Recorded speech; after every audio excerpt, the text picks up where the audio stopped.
want you to make it a point to focus on how there is a full court press, an absolute concerted effort to completely shelve, negate, eliminate, ablate, expurgate, Baudelarized, emend, excise, amputate Candace Owens from everything because she's getting too powerful.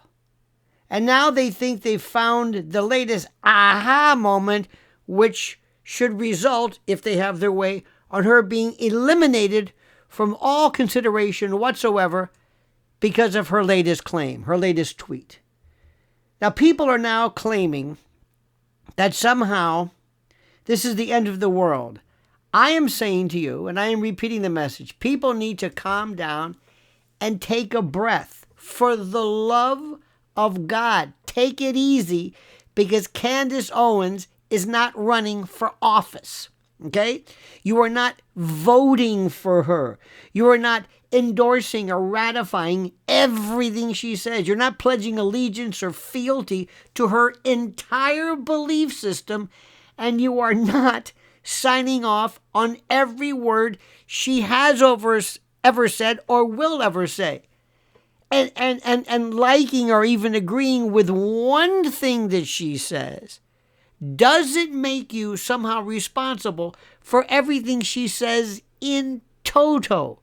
This is axiomatic. Yet, that basic fact, that basic distinction has been erased on purpose specifically, because somewhere along the way, people were trained, I guess, or conditioned to believe that if you say, that's interesting, or I see your point, or there you go, or you are now morally attached to everything connected to that thought or that person forever, which is not how thinking works. It's not how being a participant in this kind of a consumer marketplace of ideas, how that works.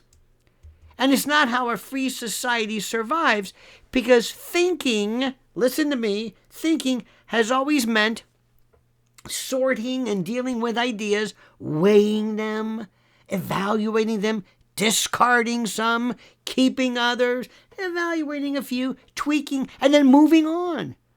Like music, where you don't necessarily love every song on an album, I'm dating myself, a CD or whatever it is, but you listen, you skip some tracks, you argue with the lyrics, you might like this version, and you think for yourself. Something that used to be normal and understood is now being treated like some kind of a crime. And I know this because I have listened to, for example, Alex Jones say things, and you know that no matter what you think of him now, what he has done in the past, what he has said is monumentally critical. And he's a friend of mine. I'm proud to say this. But I've heard him say things that made sense to me and others that didn't. And that is allowed. That is allowed. That is normal. Because listening is not believing. Hearing is not necessarily endorsing or ratifying. And thinking is not obeying. Yet this ridiculous cancel culture refuses deliberately to recognize that distinction, because it is not designed to stop bad ideas, since, well, if that were the goal, we would have debate and evidence and argument would be enough. Oh, no. Cancel culture is about stopping people. Stopping people. And remember one thing. This is interesting. I keep saying this. The left wants to prevent you from saying things. The right wants to prevent you from thinking things. It's important because they're talking about stopping people, both sides, by removing them from the conversation and the discussion entirely so that their ideas never get heard again. And that is the goal. And once you see how the system works, once you understand it, you can't unsee it. Because first, you pick a target. Anyone with influence, anyone powerful, anyone popular, anyone that frightens or challenges your particular way of thinking. whether it's AOC, Elon Omar, Donald Trump Jr., Tucker Carlson, Candace Owens, doesn't matter. Just go down the list. Okay? And then you dig through years of comments or interviews or jokes or tweets or half sentences or things that were attributed to them or what Wikipedia says or what the collectives say. And then you look at clips stripped of context or not looking for truth, but something that can be weaponized, something that once you find it, you attach a label to it, like racist or anti-Semitic or homophobic or transphobic or Islamophobic or misogynistic or fat shaming but never un-American. Notice what never appears, anti-American, un-American, no problem. No problem. And dare I say, in some cases, anti-Catholic. But that's a different story. Because that accusation is never used.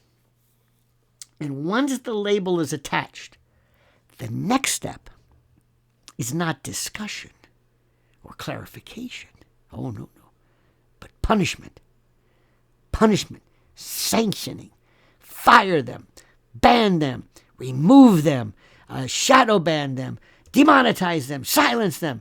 Not because the idea is wrong, but because the person is now unacceptable. And here is the part that nobody wants to admit, which is that there is not a single human being alive or who has ever lived or will live that you agree with 100% of the time. Not a politician, not a commentator, not an influencer, not a friend, not a family member, not a neighbor, not a coworker, nobody. So if total agreement is the price of being allowed to speak, then no one qualifies. And I will say something that surprises people, which is that I have serious objections to things that the Trump administration does or has said and plans to do, and yet, there is no other president I would rather have right now. Both of those things can be true at the same time, consistently, concomitantly. It's the same thing. This used to be called thinking, and is now treated like, what?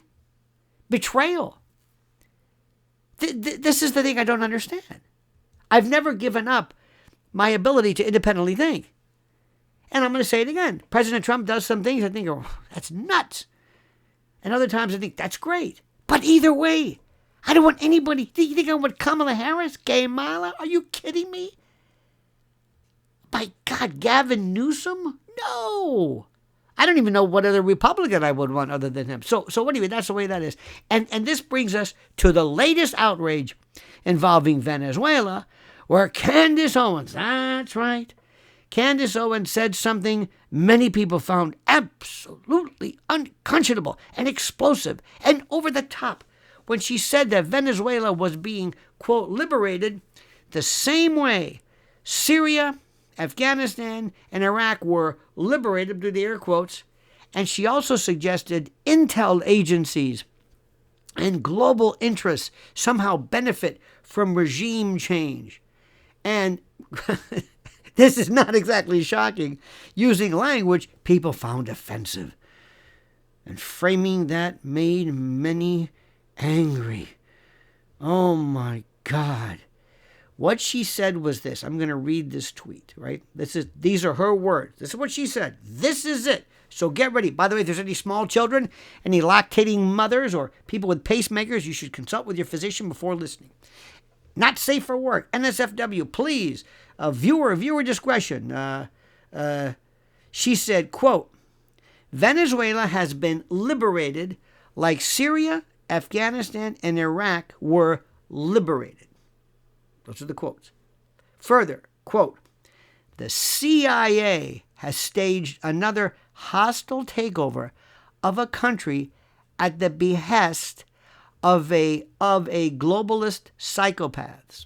Okay, whatever. That's it. That's what is happening. Always everywhere. Zionists, this is her quote, cheer every regime change. There has never been a single regime change, her words, that Zionists have not applauded because it means they get to steal land, oil, and other resources. Hope this helps. I think she was referencing somebody else. Zionists are behind Venezuela? Okay. All right. I'm not even sure what the hell that means. Truly. I don't know what that means. I mean, I know, I think I know what she's trying to say. Now, do I agree with that? No. No, because first of all, I'm not sure what it means, but no. This is a tough one. But first, because I don't agree with it, and I do not necessarily endorse it, I can disagree with it and think parts of it are wrong, obviously. But here is the key point that seems to cause quite the kerfuffle, quite the meltdown, which is that I can still listen to her regarding other matters, and I can understand that there are people who share that worldview. I can understand why suspicion of foreign intervention exists, and I can understand why people who live through Iraq and Afghanistan and Libya hear the word liberation and roll their eyes, because understanding is not endorsement. Yet the reaction to this one statement was instant and hysterical, as if the single idea must erase her entire existence, invalidate every other idea she has ever expressed, and make listening to anything else she says forbidden, a crime, which is not reasoning, but religious thinking maybe, because you're allowed to disregard an idea and still listen to others. And that is how thinking works, how conversation works, and how growth works. But cancel culture cannot allow that, because it depends on total obedience and obeisance. And none of this is new. None of this. So follow it right now. And here's the thing too, whether you like it or not, there are people who believe this. There are people who don't believe we landed on the moon. There are people who don't believe that the Watergate was, for the reasons, I can go through it. You don't need me to go through a litany of things. There are people who don't believe in weapons of mass destruction. There are people who believe that there was a quote, and the word Zionist, I know that when you hit that, that's our third rail, but there are people who believe that. Understand there are people who say that. And because a lot of people say that, or a number of people say it, doesn't make it right. But so what? What am I supposed to do? Say, okay, well, buy that, move along. So everything she's saying about Charlie Kirk is wrong? Everything she's saying about TPUSA and Erica Kirk is wrong? Don't get me going with the Brigitte Macron thing. That's another story. You see what I'm saying? Remember Pat Buchanan? Because Pat Buchanan, years ago, questioned endless wars and foreign entanglements, and instead of debating him, critics labeled him anti-Semitic to end the conversation. Why? Because he kept using the term neoconservatives. And he made reference to Leo Strauss, and somehow they threw that one in there. And he said, what? He, by the way, was against us he argued against even involvement in the Second World War. That was his opinion. That was his opinion. Am I supposed to do what? Throw him away? Sorry. I'm thinking, World War II? Pearl Harbor? What do you think we should do? Do I agree with that? No. But it's interesting. Okay? And then with Pat Buchanan, when that stopped working, the labels changed, but the tactics stayed the same. We're worrying about American... Here's the best one. If you worry now about American culture and it being lost and being liquidated and diluted by swarms and swaths and tsunamis of foreign Islamist, not Islamic or Muslim, but Islamist,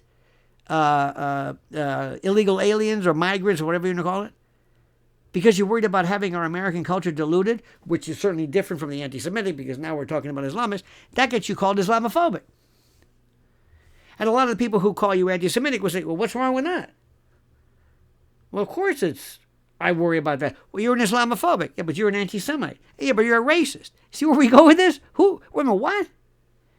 And just because I call you something, what does that mean? Is this like Musical chairs, I sit down and you got to go? I took the chair, sorry, I said it first, so I win? When people talk about crime statistics, and people would suggest, for example, I remember this, I've been on panels where they talk about this inordinate amount or this inordinate percentage of African Americans in the prison system. They call you racist. And you're saying, I've got the statistics here. You're a racist. I'm a racist? What? Can't listen to you on. Well, somebody called you a racist. Because once you're given that label, I got to stop listening to you. Who's left? Nobody. Saying that men should not compete in women's sports gets you called transphobic.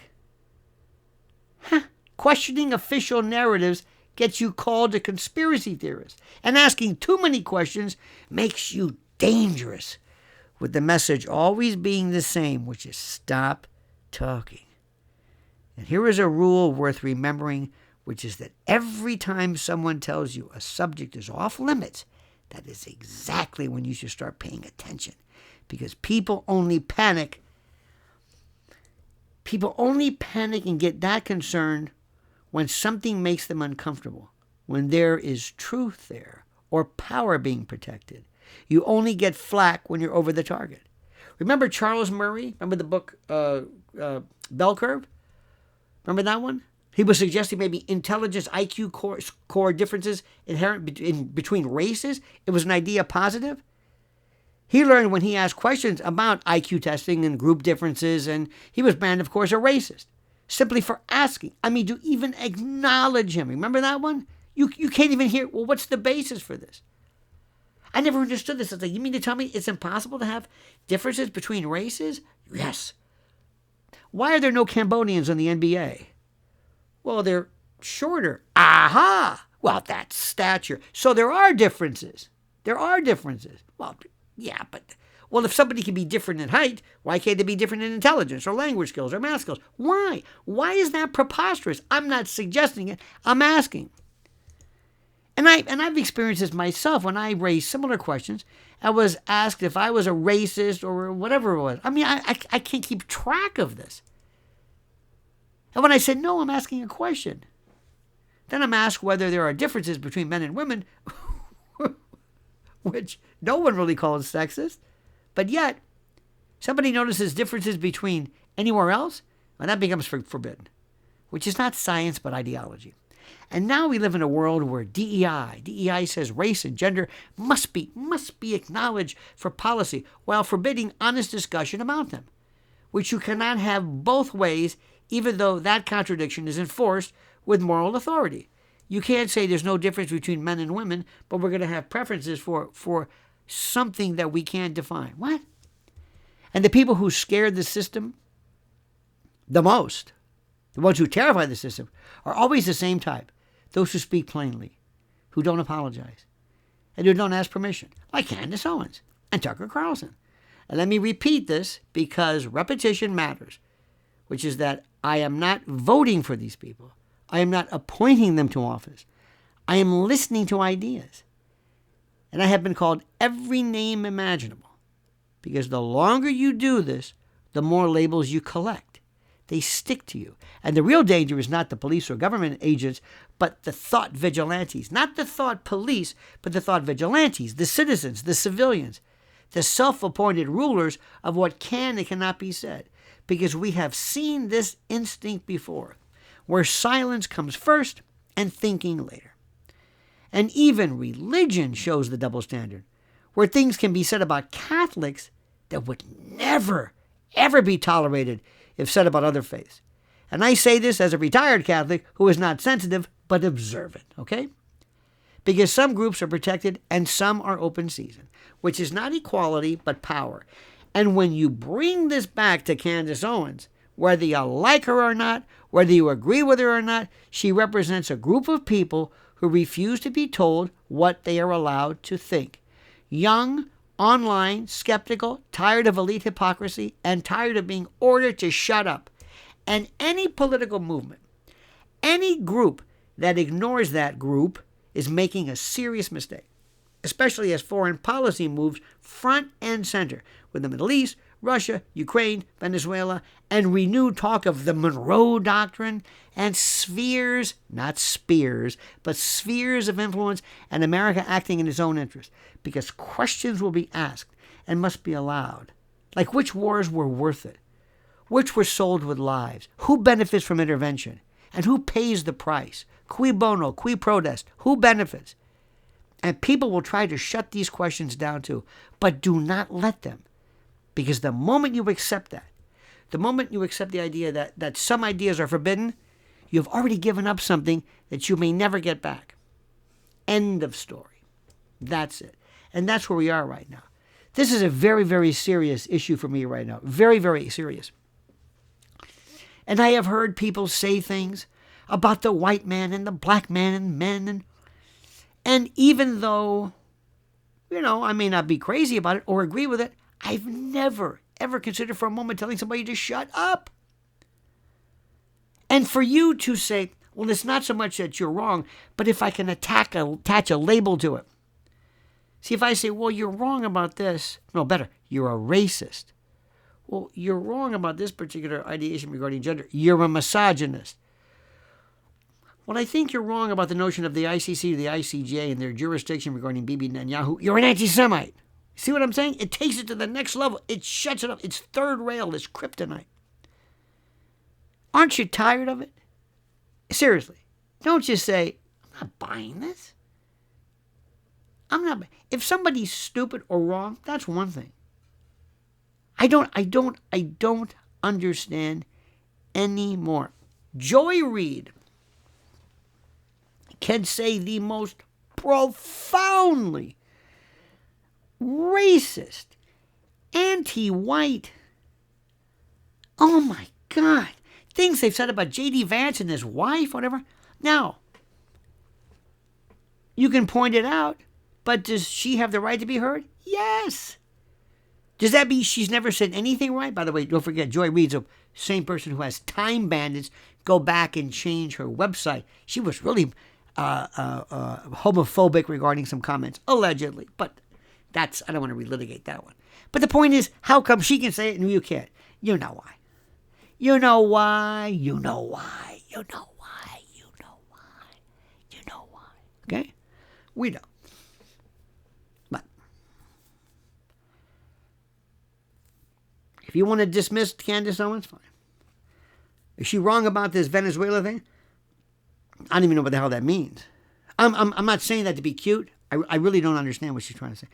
I mean, something I can say, well, she's trying to say this. Zionism in Venezuela? Okay.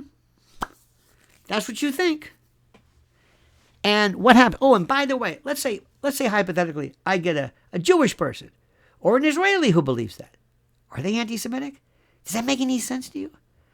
Thomas Sowell was called, oh, no. Well, there's no version of an Uncle Tom. Well, there's a self-loathing Jew. But when Thomas Sowell and Walter Williams and others would say things which many African Americans and black people thought, oh my God, that's horrible. You're a quisling, you're a sellout, you're an Uncle Tom. You see, it's always the name calling. It's never address the idea. Never look at the underlying thought. Come up with a name. Come up with a label. I don't have time for labels here. You understand that? I don't have time for a label. I'm too busy trying to get to the truth. So I thank you for this. Thank you, thank you, thank you, thank you, thank you, thank you for your focus on this, and thank you for allowing me to come into your world and give you my impression. And if you don't like it, disagree with me. Tell me why. Just don't call me a name. Just don't call me a name. I'm fighting for what I believe in. It's the truth. I want a better country. I want a perfect country. What I think is as close to perfect as we're going to get. I believe in the Constitution and I believe in the rules and that sort of thing. And I want to thank you for your comments. And I want to thank you very much for following my wife at Lynn's Warriors. I'm telling you right now, there is nobody. I don't even know who's talking about this anymore. But when you look at what's happening with children, if you look at how they have been completely and totally and utterly abandoned by your government, I mean abandoned, the whole notion of this, protecting children, I thought the whole women and children first thing, I thought that meant something. No. So thank you for that. It's a very, very simple concept. It's about protecting child predation. Stopping it right now. So thank you for following Lynn's Warriors on YouTube. And on media, look, X, I still call it Twitter. I don't know. I still say albums. But look, I'm going to leave you with this. I'm a very, very simple person. I told you this right now, and I have this right now. I've got it. This is all I believe in. This is the Constitution. And I believe in the vote. I'm very proud of this. These are all my little stickers from every time I vote. This is the last time. Manhattan early voting when Zoran Mamdani came in, this proto-Marxist or whatever he came in. Anyway, he got in fair and square. And we will deal with that appropriately through the infusion of ideas and the like. But this is what I believe in. And I believe in the truth. And I believe in being able to speak. And I believe in the spirit of free expression. And I believe in the only way we're ever going to get anything done is if we have, as we said in the 60s, rap sessions. Let's rap. Let's rap. So thank you for letting me into your head, into your heart. Please like this video. Hit the little button, the little bell, so you're notified of live streams and new videos. And like and subscribe. 70% I found out of the people who watch us don't even subscribe. And answer the questions. I've got some questions for you, which I have appended to this. And I appreciate it. I think we're on the same page. I think you see what I'm saying. And I appreciate that because that gives me affirmation that I'm doing the right thing because so many of you have said so politely and so positively and so beautifully. So I've got some questions. And in the adjoining portion of this, I always ask you at this particular time to comment as you see fit.